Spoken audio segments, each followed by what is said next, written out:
হাও মাও খাও, খাদিজারে গন্ধ পাও। এই খাদিজা, কেমন আছো তুমি খাদিজা? ভালো আছো তো? দেখেছো, আমি লালটু ভূত চলে এসেছি খাদিজা। তোমাকে আজকে আমি ধরে ধরে খাবো, কারণ তুমি অনেক দুষ্ট হয়ে গেছো খাদিজা। কারো কথা শোনো না, ঠিক মতো খাও না, ঘুমাও না, পড়াশোনা করো না খাদিজা। শেষবারের মতো বলছি খাদিজা, ভালো হয়ে যাও, গুড গার্ল হয়ে যাও খাদিজা। গুড গার্ল হয়ে গেলে সবাই তোমাকে পছন্দ করবে। বুঝতে পেরেছো খাদিজা? বাবা মা তোমার সবচেয়ে আপনজন, তাই বাবা মা যেটা বলে সেটাই শুনবে খাদিজা।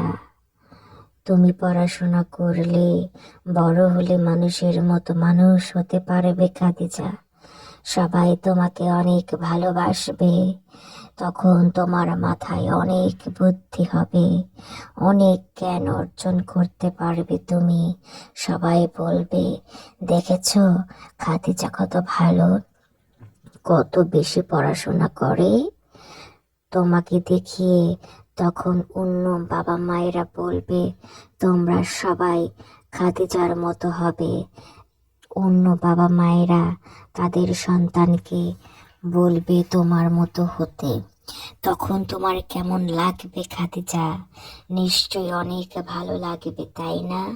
তোমার বাবা মায়েরও তখন অনেক ভালো লাগবে খাদিজা। তাই বলছি, গুড গার্ল হয়ে যাও। গুড গার্ল হয়ে গিয়ে অনেক বড় হও জীবনে তুমি। আর গুড গার্ল হতে গেলে কি কি করতে হবে সব কিছুই তোমাকে বলেছি খাদিজা।